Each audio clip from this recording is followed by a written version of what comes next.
नमस्कार, capital TV Bihar देख रहे हैं आप। मैं हूं आपके साथ हर्ष भारद्वाज, मेरे साथ है मेरे सहयोगी नवेंदु। इस वक्त बड़ी खबर कि जातीय जनगणना अब मोदी सरकार कराएगी, यानी मोदी सरकार ने कांग्रेस के हाथ से वो भी मुद्दा छीन लिया है जो कांग्रेस लगातार बता रही थी और दिखा रही थी कि हम लोगों के साथ हैं और जातीय जनगणना करवानी चाहिए। नवेंदु, क्या कांग्रेस के हाथ से या कहीं की सभी पार्टियों के हाथ से वो मुद्दा छीन लिया गया जो कहीं ना कहीं दिखाने की कोशिश की जा रही थी कि हम लोगों के साथ हैं, जातीय जनगणना कराई जाए और फिर वोट बैंक को हासिल किया जाए? देखिए, ये सरकार की एक बहुत बड़ी जीत तो है, क्योंकि बिहार में कुछ ही महीने बाद विधानसभा चुनाव होने वाले हैं और जितने भी सियासी दिग्गज हैं, चाहे आम लोग भी हैं, वो बार बार यही बात कर रहे थे कि बिहार में एनडीए जो है वो आने वाले चुनाव में फ्रंट फुट पर है। लेकिन एक मुद्दा जो है वो एनडीए के लिए मुश्किल खड़ा कर रहा था, तो वो था जातिगत जनगणना, जिसे लेकर तेजस्वी यादव हों या फिर दूसरे नेता हों, राहुल गांधी हों, जमकर सवाल कर रहे थे, बीजेपी को घेरने की पूरी कोशिश कर रहे थे। लेकिन पीएम मोदी के इस फैसले ने विपक्ष को पूरी तरह से बैकफुट पर भेज दिया है, क्योंकि इसका असर विधानसभा चुनाव में देखने को मिलेगा।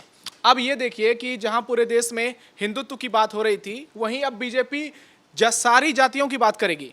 अब मेरा आपसे ये सवाल है कि आपको क्या लगता है कि ये बीजेपी के लिए ज़्यादा फायदेमंद होने वाला है या फिर विपक्ष के लिए ज़्यादा नुकसानदायक होगा?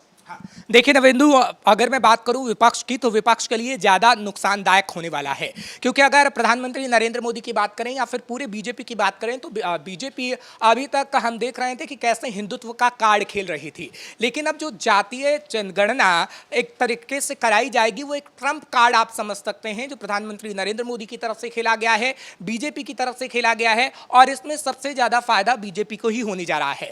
कांग्रेस की अगर मैं बात करूं तो आपको 2010 का वो वक्त याद होगा जब लोकसभा के अंदर पूर्व प्रधानमंत्री डॉक्टर मनमोहन सिंह की तरफ से यह कहा गया था कि कैबिनेट पर इस पर विचार किया जाएगा, लेकिन वो स्थिति कभी आई नहीं। तो वो कहीं ना कहीं कांग्रेस पर सवाल उठाती है कि क्या कांग्रेस सिर्फ जातीय जनगणना चिल्लाती रही, लेकिन जातीय जनगणना के कराने के समर्थन में वो कभी नहीं आई। अभी हाल ही में हमने देखा कि बिहार के अंदर जिस तरीके से नीतीश कुमार ने जो गणना कराई है, उसके बाद जो राहुल गांधी का बयान सामने आया, राहुल गांधी ने कहा कि भैया ये तो मूर्ख बनाने के लिए किया गया है। उसके बाद कैसे आरजेडी और साथ ही साथ कांग्रेस में रार नजर आई है, वो ये दिखाता है कि कैसे इस वक्त कांग्रेस पिछड़ती हुई नजर आ रही है जातीय जनगणना को लेकर। अगर मैं आपसे आरजेडी को लेकर सवाल करूं नवेंदु, तो आपको क्या लगता है? क्योंकि कांग्रेस तो इस पर पूरी तरीके से पिछड़ गई, धाराशायी हो गई, क्योंकि एक बड़ा मुद्दा कांग्रेस से छीन लिया गया है। लेकिन बिहार की अगर स्पेसिफिकली हम बात करें, क्योंकि कांग्रेस के साथ आरजेडी है, और इस वक्त अगर बात करें तो बिहार में कैसा माहौल आपको लगता है कि क्या आरजेडी भी कांग्रेस की तरह जातीय जनगणना के मुद्दे पर धाराशायी हो गई? देखिए, जो आंकड़े आए हैं, बिहार सरकार ने भी तो आंकड़े जारी कर दिए हैं पहले ही, बिहार में क्या जातिगत समीकरण है, और इसका फायदा आपने देखा कि 2024 के लोकसभा चुनाव में मिला, जहां पर पूरे देश में कई ऐसे राज्य थे जहां से बीजेपी को बहुत उम्मीद थी। उसमें यूपी भी था, महाराष्ट्र भी था, लेकिन सब जगह बीजेपी की परफॉर्मेंस उम्मीद के मुताबिक नहीं रही। लेकिन एक बिहार ही ऐसा राज्य रहा जहां एनडीए ने शानदार प्रदर्शन किया। लोग पूरे देश में कहते हैं कि बिहार में बहुत जातिवाद है, लेकिन मुझे लगता है कि देश का कोई ऐसा हिस्सा नहीं है जहां की पॉलिटिक्स में जातिवाद हावी नहीं है। चाहे आप यूपी की बात करें, बंगाल की बात करें, हरियाणा की बात करें, जातिवाद तो हर जगह है, लेकिन बिहार की जातिवाद को ज़्यादा उछाला जाता है। अब देखना यह होगा, जो तेजस्वी यादव लगातार जाति जनगणना की बात कर रहे थे, अभी जब ये फैसला आया तो उन्होंने कहा कि ये हमारा एजेंडा था, लेकिन लोगों के बीच संदेश क्या पहुंचता है? क्योंकि लोकसभा चुनाव में तो जिस तरह से वो बार बार लोगों को गुमराह करने की कोशिश कर रहे थे कि संविधान खतरे में है, आपका आरक्षण समाप्त हो सकता है, वो मुद्दा महाराष्ट्र में तो चल गया वहाँ के लोगों नेताओं के चलते, लेकिन बिहार में नहीं चल पाया। इसका मतलब है कि बिहार की जनता एनडीए पर भरोसा कर रही है। नीतीश कुमार ने जिस तरह से 15-20 सालों में एक छवि बनाई है, खुद को वो सुशासन बाबू कहते हैं और उनके समर्थक भी कहते हैं, वहाँ पर तेजस्वी यादव के लिए मुश्किल खड़ी हो सकती है। क्योंकि आप हाल के सर्वे की बात करें तो सभी में तेजस्वी यादव सीएम पद के तौर पर पहली पसंद जरूर है, लेकिन अगर पार्टी की बात करें तो वहाँ पर बीजेपी जेडीयू मजबूत मानी जाती है, एनडीए काफ़ी मजबूत है, क्योंकि आरजेडी का संगठन बहुत मजबूत बिहार में नहीं है। हालांकि आरजेडी पिछली बार सीट जीत पाई, 75 सीट उसने जीते, और 4 AIMIM के विधायक को भी तोड़कर अपने पार्टी में शामिल करा लिया। लेकिन बिहार में अगर किसी पार्टी का संगठन सबसे बेहतर है तो वो बीजेपी है। अच्छा, यहाँ रुक के मैं आपसे एक सवाल लेता हूँ, क्योंकि अभी रिएक्शंस भी आने शुरू हो गए हैं जो जाति जनगणना पे है।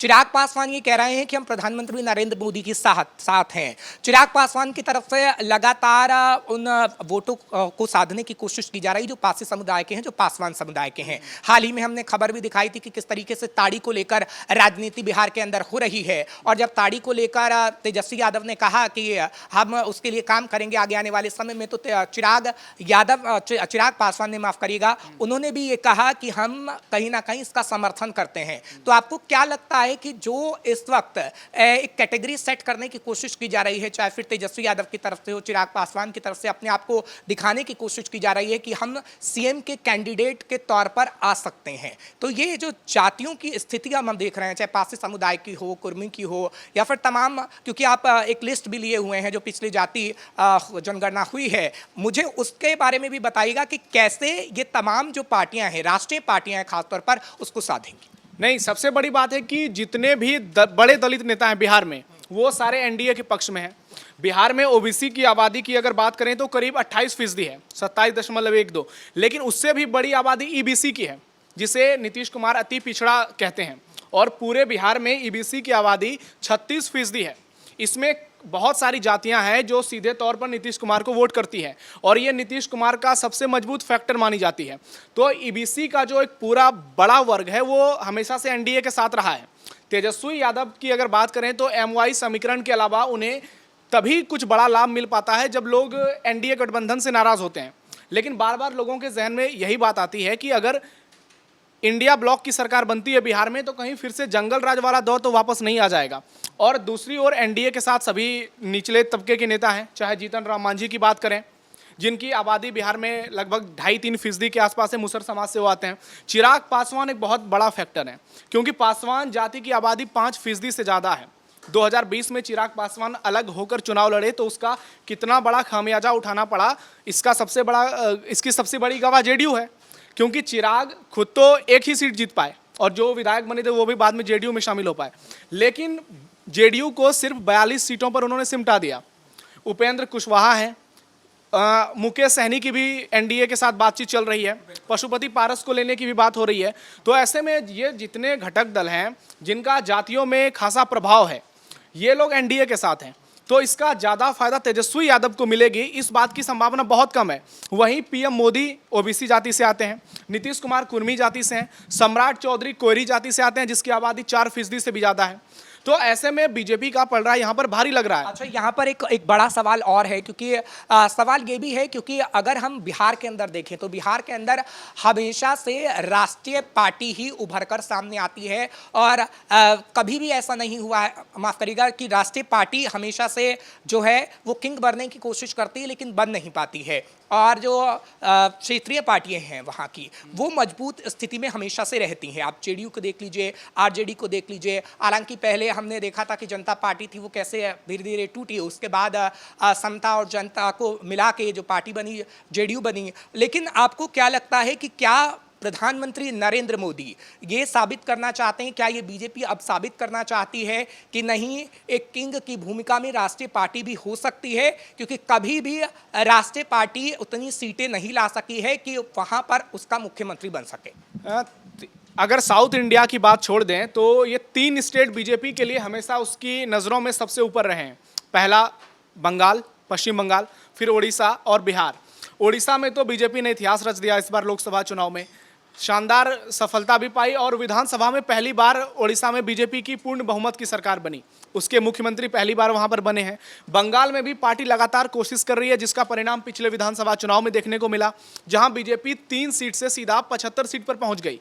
और अब बीजेपी की नज़र बिहार पर टिकी हुई है, क्योंकि आज तक बीजेपी की ओर से कोई भी बिहार का सीएम नहीं बन पाया है। सम्राट चौधरी को लेकर बातें होने लगी हैं बिहार के हर ओर कि हो सकता है कि सम्राट चौधरी बीजेपी के अगले सीएम हो सकते हैं, क्योंकि अंदर खाने जो बात चल रही है उसके मुताबिक फिलहाल तो बीजेपी ने साफ कर दिया है कि जो आने वाला विधानसभा चुनाव है वो सीएम नीतीश कुमार की अगुवाई में लड़ेगी।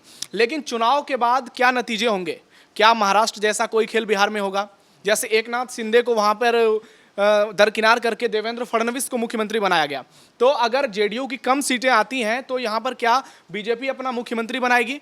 ये अंदर खाने बहुत बड़ी खिचड़ी पक रही है और लोगों के मन में ये बात भी है। खिचड़ी पकने की बात आपने ठीक कही है, लेकिन एक उदाहरण के तौर पर इसे हम दिखा सकते हैं, क्योंकि सी वोटर का अगर सर्वे का जिक्र करें तो सी वोटर का सर्वे भी सामने आया था और कहीं ना कहीं सी वोटर का सर्वे ये कहता है कि नीतीश कुमार अब कुछ ज़्यादा उम्र के हो चुके हैं, इसलिए अब जनता चाहती है क्योंकि युवा नेतृत्व हो। तो आपको क्या लगता है, क्योंकि सी वोटर जो कहता है वो कहता है कि तेजस्वी यादव पसंद है, उसके बाद चिराग पासवान को सबसे पीछे रखा गया है क्योंकि उनकी रणनीति में इतना दम नहीं है, तो क्या बीजेपी की तरफ से भी कोई ऐसा चेहरा बात में हो सकता है जो युवा हो, जो कहीं ना कहीं बिहार की दशा को एक तरीके से बदल सकता हो? क्या आपको लग रहा है? नहीं, देखिए, अगर मुस्लिम और यादव की आबादी की बात करें तो ये करीब 35% है।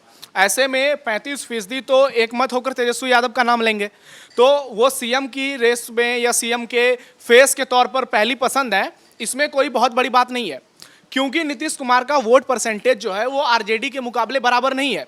कुछ वोट परसेंट पर उनका तगड़ा प्रभाव है, लेकिन बात यह भी है कि जिधर नीतीश होंगे सरकार उधर ही बनेगी। ये बहुत इंपॉर्टेंट फैक्टर है। आप नीतीश कुमार को आज के दौर में भी भले उनके खिलाफ कितनी भी बातें कर लें कि नीतीश सठिया गए हैं, उनकी मानसिक स्थिति खराब है, उनके उम्र हो गए हैं, लेकिन नीतीश कुमार को किनारे करना बहुत मुश्किल है, क्योंकि ईबीसी जो मैंने 36% वोट की बात की, ये बहुत बड़ा फैक्टर। इसमें कई जातियां हैं, जैसे कि कुर्मी है, मल्लाह है, बनिया है, ये सब कोयरी है, ये सब जातियों का नीतीश पर बहुत प्रभाव रहता है। यानी ये कहा जा सकता है नवेंदु कि बिहार में बहार बा नीतीश कुमार बा, और आगे आने वाले समय में क्या नीतीश कुमार ही रहेंगे या फिर कुछ बड़ा फैक्टर हमें देखने को मिलेगा, ये हम कह सकते हैं? देखिए, बीजेपी की ओर से जिस नेता को सबसे ज्यादा आगे बढ़ाया जा रहा है वो है सम्राट चौधरी।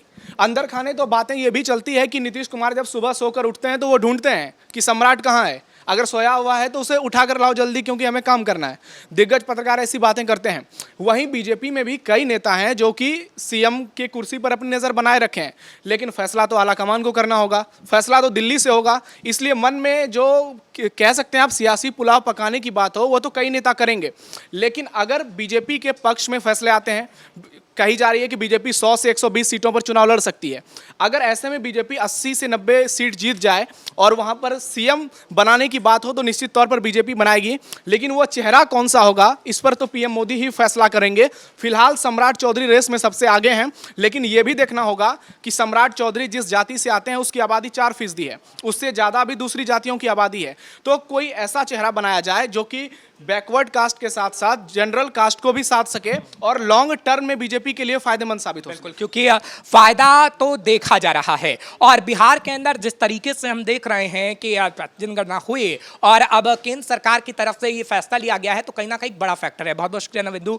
फिलहाल नवेंदु और मैं आपके सामने एक बार फिर से हाजिर होंगे, लेकिन एक बड़ा मुद्दा कहीं ना कहीं विपक्ष से छीन लिया गया है। जातीय जनगणना की बात एक बड़ा फैक्टर साबित होगी, और हम देखेंगे कि बिहार में जब चुनाव होगा तो ये फैक्टर कितना बड़ा साबित होता है।